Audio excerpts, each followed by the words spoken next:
There we go. It is episode 52 of Stick to Hockey Live. Jason Myrtetus and from PhiladelphiaFlyers.com, NHL.com, and HockeyBuzz.com. It's Bill Meltzer. Billy, how are you?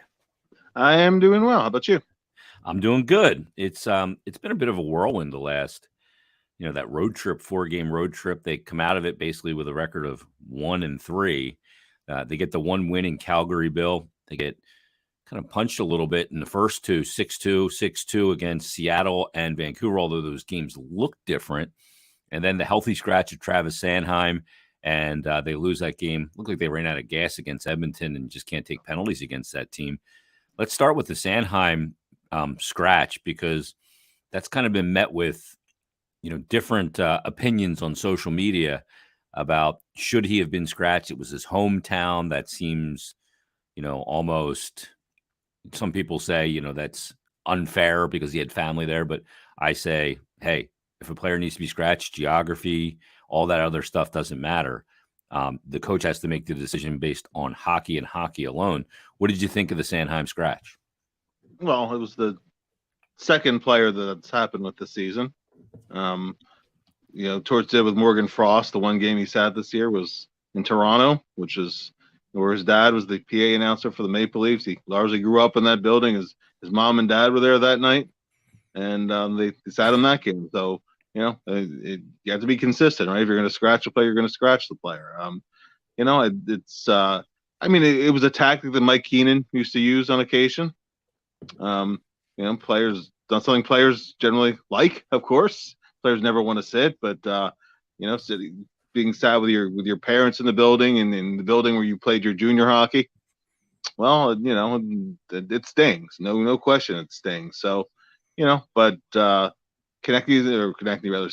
a professional, and it didn't just happen out of the blue, and it's been based on performance, and it was a bit of a statement from the coach. So whether the player likes it or doesn't like it, he doesn't set the lineup. Kevin Hayes has been scratched this season. Travis Konechny was benched in a period this season, leading the team in scoring. So, it's part of playing for John Tortorella. Whether you like or you don't, you're responsible for your own play ultimately. So, it's up to Sanheim to respond on an ongoing basis. And I didn't think he was going to come out of it in one game either. So, he didn't get into it in one game. He's not going to get out of it in one game. So we'll see how it goes over the rest of the season. Some will speak to malice being an intent here, Bill, because, you mentioned Morgan Frost going to his hometown in the building he largely grew up in, watching Leaf games with his dad there. And then, Sanheim in Calgary, where he had family, and they don't visit Calgary very often, once a year. And then Kevin Hayes was actually suspended against his former team, the New York Rangers. But I suspect, you can go, okay, there's malice involved here, or maybe more intent to make a bigger impression on the player. But in all three situations, those players kind of earned their way to where they were going. And it just happened to be with those kind of parallel storylines coinciding with the healthy scratching. Yeah, I don't think from the coach's point of view it's anything personal. And one thing with John Tortorella too is, although you can get in his doghouse, you can get out of it too. Yeah. So he always drops a ladder. He does. Yeah, he does. And when the player performs, he's quick. He'll praise the player for performing. So there's I don't know. I do think. Well, I don't know. I don't think there's malice. I do think there is. Being fully aware of what the situation is too. Greater impact. Yeah, I think so. I think if you're not, like if the Frost example, they could have sat him in Ottawa the next night, right? Yeah. Or whatever, with the Sanheim. Sanheim's family's on this trip. He's from Manitoba, but he plays junior hockey for Calgary, as did his twin brother. His twin brother was also in the building that night too. So, and certainly for Hayes, anytime he plays the team he started out with, it's been still the majority of his career, although it's been Philly a little while now. But it definitely leaves an impression on the player. But it wasn't just because of one play or one game or whatever. There's usually a number of games that builds up to it. So, I think that it's not fatal to a relationship. I believe Torch, when he was talking about his relationship with Cam Atkinson, said he scratched him a couple of times the first year together. So, Yep. And then I mean, there's not a bigger advocate for Torch out there than Cam is. So Yeah. I think it's the relationship evolves over time, and that's one of those points. Torch has said many times that he doesn't mind confrontation. He thinks it can be constructive in the long term, and and ultimately comes down to this: he's the boss. He makes the lineups, so it's up to the player to respond. Yeah, and don't put yourself in that decision zone to begin with.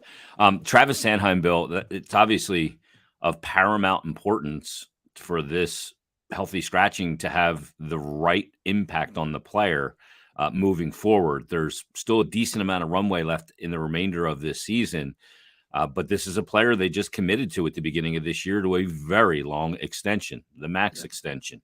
And, you can go, well, Sanheim or Provorov's not going to be here. I'm going to talk about Provorov in a minute, but when you look at the impact that Sanheim has and the way he needs to finish this season, he needs to finish this season strong. No question. Also in the fact that, hey, he has a no trade that kicks in on July 1st. Up until then, so the Flyers, as they make their evaluation, and they're going to make a decision. Okay, do we stick with this for 8 years, or do we kind of cut bait, right? Yeah, because that they can do, where you could send him to 31 other teams, and come July 1st, all of a sudden all the balance of power, the tradability shifts to.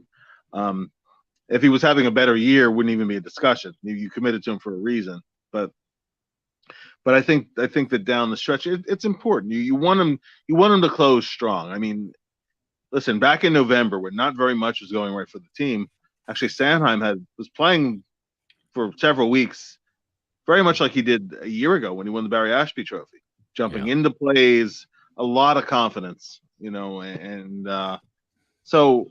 There have been stretches even this season where he's played pretty well for a stretch of time.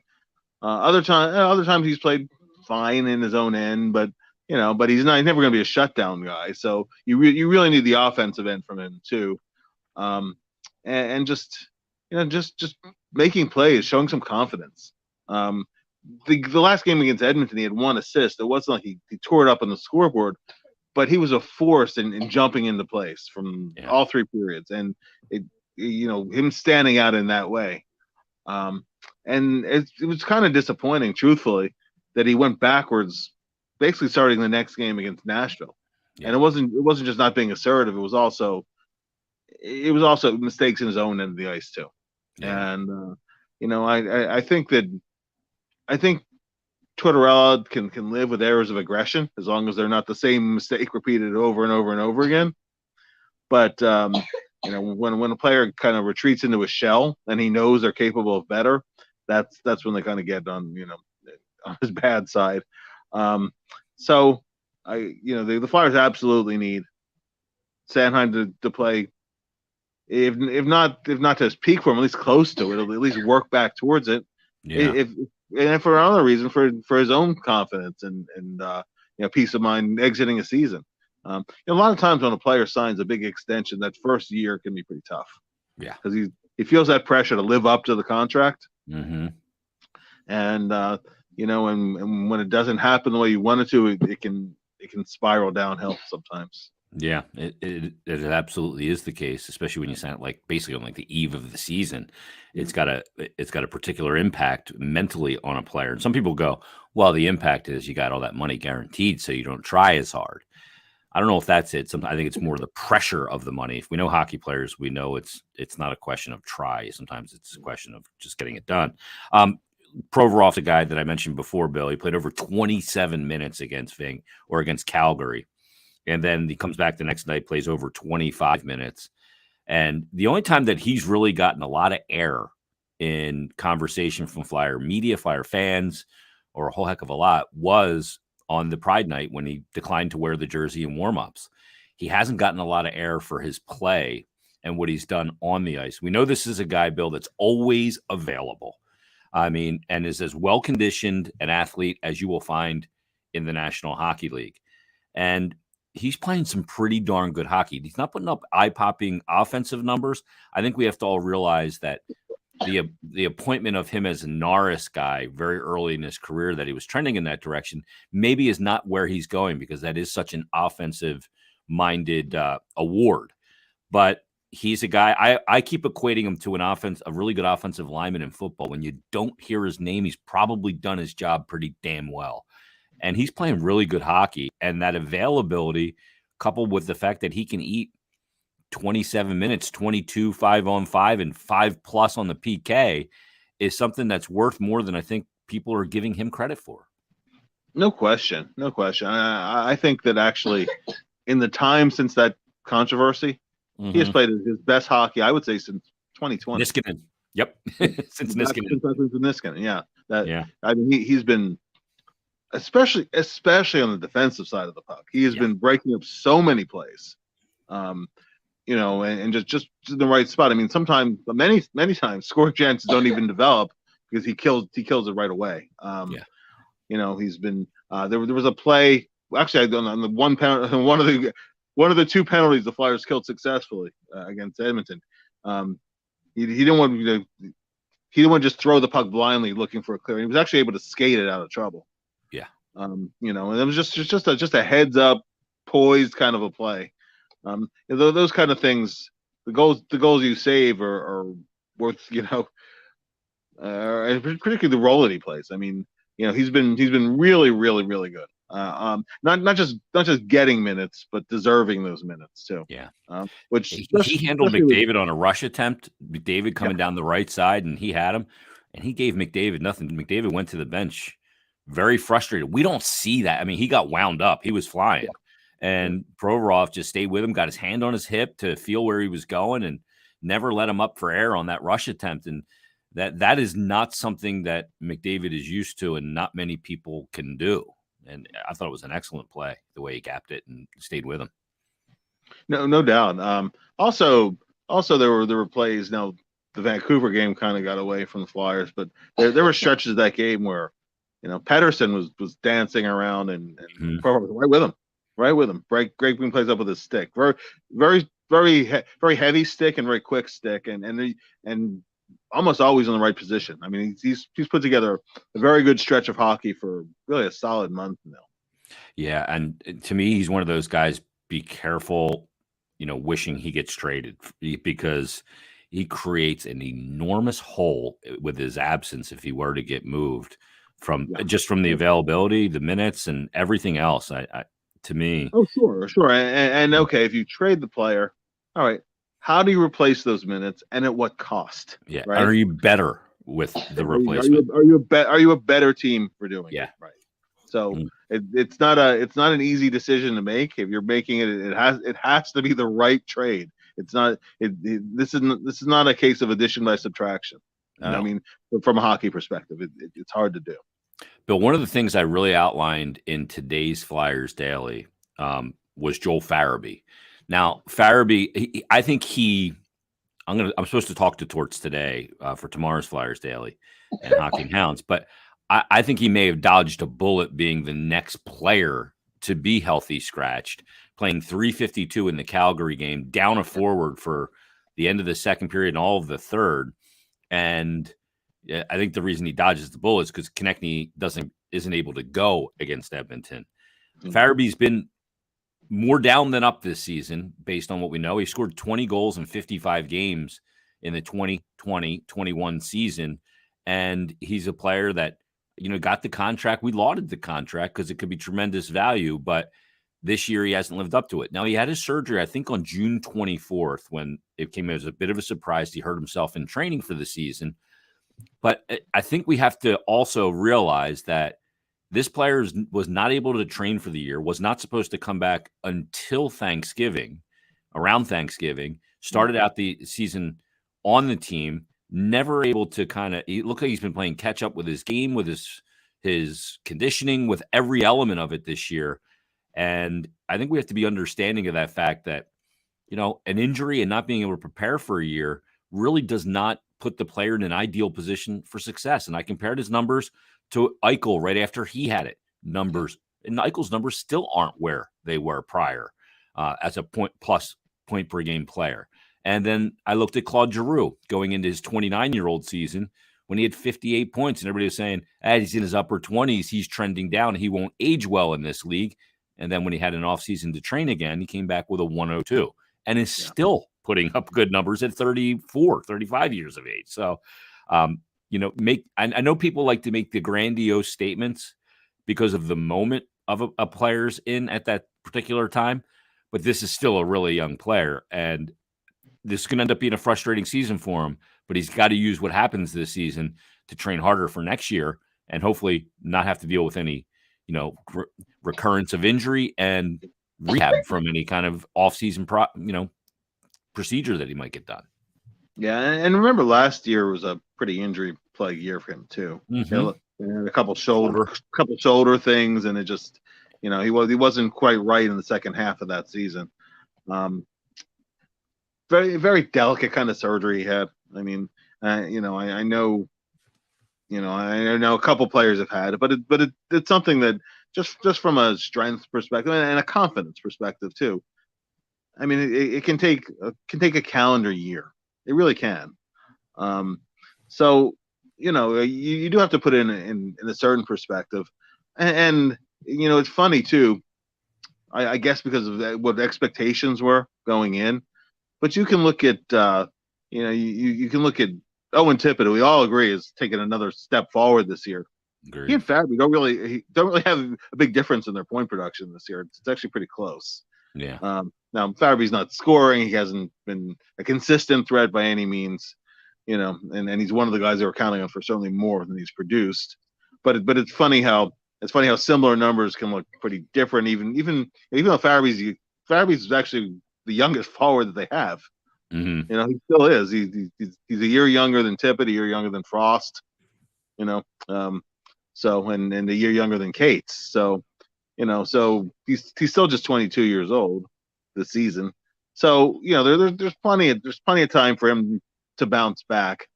But yes, it's crucial that he have a good off season. It's crucial that he rebuild some strength and there have been pockets of the season where I don't think he's ever really, even though there have been stretches of the year where he's scored and put together a couple little streaks, including at the beginning of January. I thought he was starting to look close to back to where he was, and then he's kind of had backslid since then. But I think there have been pockets of the season, parts of games where he looks like the player we grew familiar seeing, the guy who was always around the puck, with just very good instincts and creating some chances and getting scoring chances, willing to shoot the puck, piling up a decent number of shots. I thought that actually, considering how little he played in Calgary and the need for him to play more minutes, because he's one guy who had fresher legs. I mean, that was a very grueling game in Calgary. As you said, that there was Konechny's injury, but even after Konechny's injury, they were playing with 9 forwards. Yeah, because Lexell barely played. Yeah, so 2 forwards barely played, and one gets injured. I mean, there was a need for him to play more minutes, and I thought he had a better game. Yeah. So I mean, that's a step, right? You have to keep taking those steps, but that's been when we were doing Flyers Daily over the weekend, talking about the biggest disappointments this season. I think that it was Konechny and Sanheim with the 2 names that we put out there, and I mean, Farabee, I'm sorry. The only thing disappointing with with Konechny is that he's injured. Yeah, and they had because at some point there was going to be a little bit of a slump, but no. But Farabee and Sanheim are the 2 names we put out as the disappointments this season. So with a quarter of the season to go, it would be nice to see him finish strong, even if he doesn't put up great numbers over that stretch, just looking more like himself. Bill, we're now 8 days away from the deadline. It's going to be March 3rd, a week from tomorrow. And we are seeing some movement around the NHL. It's pretty significant movement. Guys like Ryan O'Reilly, Vladimir Tarasenko. We're seeing some big names We haven't heard much out of Flyerland just yet. And I saw in Friedge's 32 Thoughts, the written column this week, that he mentioned the Flyers are looking for centers. And Friedge has said this verbally a bunch of times on 32 Thoughts, the podcast, and has written it, that they're looking for centers. Are they looking to make a center deal in season? Is there a reason why Friedge keeps repeating they're looking for centers? To me, it's concerning because to me, I'm looking at that going, if you're looking for centers, is the news on Couturier not nearly as optimistic as it once was? Yeah. Is there new information that we don't know yet, that they know yet? And that's the reason why they're looking for centers. And because I find it odd that they're looking for centers in season in a year of where they should be selling. Yeah. Yeah. And if you're looking for, although he moved back to center last game, but they have Hayes in a wing. If you're that desperate for centers, you can always play Hayes in the middle. He's spent most of his career there. Long term, and this goes back a number of years. I mean, I know Dylan Larkin is a player they've always loved. Yeah. Checks quite a few boxes, but then you get into the whole cost benefit analysis too. I don't see them being. I mean, you can be both a buyer and a seller. I think the best example of that was that disastrous 06-07 season. But before the end of that season, Cobra is bringing in a young player, but they also brought in Marty Biron. Yeah, which led to Danny Briere. which led directly to Danny Briere, and also a pretty good run for Marty as the starter for a couple of years too. So so they were both buying and selling at the same time. I think it's possible to do both, but I don't know. I mean, the problem right now is when you're trying. You see what it costs Ottawa to unload Zadorov. When you're trying to create cap space, I mean, teams, it's kind of funny that just because of the circumstances of the times, cap space and draft picks are worth more than NHL players in some cases. Yeah, because draft picks are cheap and they're currency, and cap space is what it's all about, no doubt. I mean, every time I read that or hear Friedge say that they're looking for centers, it sends a shiver up my spine. That number 14, I don't know. We'll probably hear from Chuck in the next week. Probably, certainly right around the deadline, but we'll see where that goes. But that keeps sending a shiver up my spine. And along those lines, and we don't know. You and I are both in the loop on quite a few things. I personally have not heard any updates on Sean. Me neither. Gone quiet. Yeah, it's gone quiet. I know people like to read into what we say or what we think sometimes, but as being people insist that you and I put out these things called test balloons, messaging for the organization. I will tell you that I have never, on my kids' eyes, been asked to put out some kind of test balloon information or given information with that intent. Never. No, we're reading tea leaves, basically what everybody's doing. And we're reading these tea leaves based upon this, that we were talking, for the beginning of this process with Couturier about maybe a March return. Well, he hasn't even done non-contact practice at this point, and practice time is scarce. And while he's skated on his own, it hasn't reached an intensity level or frequency yet where you can tell a player's close to returning.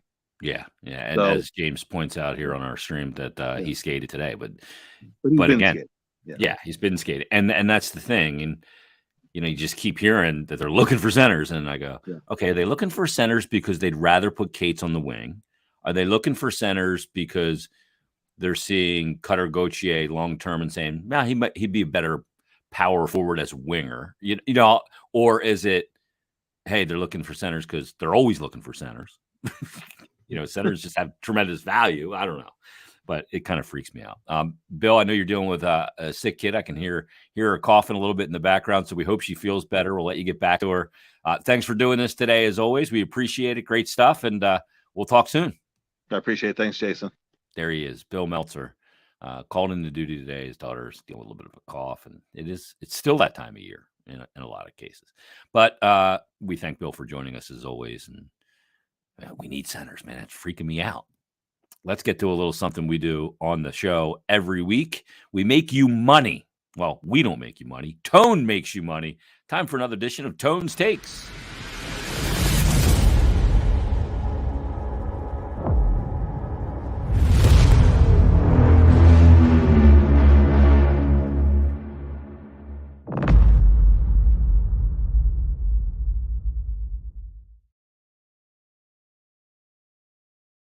Time for another edition of Tone's Takes. Tone, we're getting closer and closer to two things. A, the deadline, and then B, the final kind of remainder of the regular season and the push to the playoffs.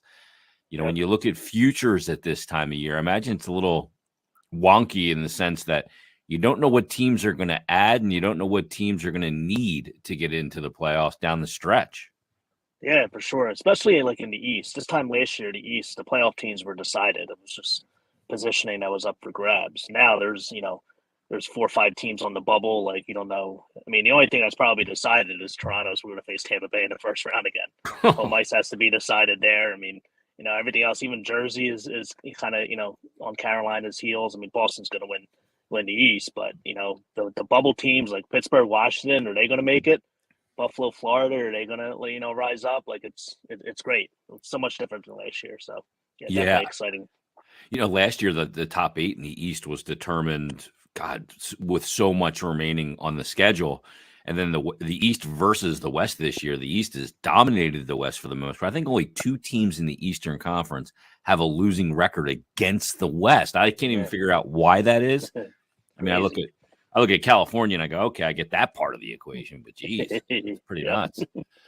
Let's get to your plays for this week on Tone's Takes. Dimers is where your plays are on at Tone's Takes on Twitter as well. Ovechkin is back. We talked about Ov being out last week and the effect it could have on Kuznetsov, but he returns and you like him over 1.5 points here, getting plus money. Yeah, there's going to be plenty of emotion here in this game for Ovechkin playing, first time playing since his father unfortunately passed. Everything else on him is juiced. 4.5 shots on goal is minus 140. No, thank you. Score goal is minus 125. No, thank you. So I'm going to get him to go over 1.5 at plus 146. Still would like a little bit better number over 1.5, but for Ovechkin in this situation, I'm definitely on it. The Ducks give up the most goals per game on the road at 4.2. Caps have only scored 6 goals since the break in 9 games. I think this is a breakout game. He's going to give this team such a lift, and he's going to be involved tonight, shooting the puck, dishing out. So I like the value of this play over 1.5 at plus 146. Yeah, the other part of it, he's a rise to the occasion type player. They're playing at home against the worst team in the league, in the Ducks. He's gonna eat tonight for sure. One of those other teams that gives up a lot of goals is the Vancouver Canucks. Second most goals they give up in the NHL. They got St. Louis tonight in St. Louis, and obviously the Blues have made some moves here, toned down the stretch to sell. But a lot of times, a lot of pressure comes off a team when you do that, and you can play loose and you can punch some good numbers in. And the Blues right now, you like them tonight in this game, and you like the over in the game. Yeah, I like the over 7 plus 123. Don't want to lay the juice on the 6.5, so I'm going to go over 7 at plus money. Vancouver has 11 straight overs on the road. They're 22-5 to the over this season on the road. 12 of those games have gone over 7 goals. So it's a good spot here for this game to get a little alternate line at plus money. The Blues have been a good fade all year as far as the over goes. They're 16-9 to the over at home. Binnington just has been terrible for them. And like you said, they should be able to start playing a little bit more loosey-goosey now that they made these deals. Another play on this game, if you're interested, Vancouver first period overs on the road. They're 26-3 to the 1.5 on the road this season. So I took them the other night against Nashville in the first period. Didn't get there. The game over still got there, but with a stat like that, it could be a good play in this game if you either want to lay the juice on the 1.5 or go with an alternate at 2 at plus money. Wow. Yeah, and if you push, it's better than a loss. And to get the plus money. Bruins tonight are in Seattle. It seems like every team on the Eastern Seaboard is visiting Seattle over the last week to 10 days. Tonight it's the Bruins in Seattle. You got a 3-way here? Yeah, I like Boston in regulation minus 108. I mean, there's not many teams that have beaten Boston this year. Seattle was one of them in Boston, and they shut them out 3-0. So I think the Bruins are going to be up for this game. I mentioned last week I'm not high on the Seattle team. They got burned last week. The Flyers, it was a tough game for them in that loss, but I think Boston's going to come in here and take care of business tonight. No question about it. So here's the 3 plays. Tones takes for this week. Ovechkin over 1.5 at plus 146. St. Louis, that game with Vancouver, over 7 at plus money, plus 123.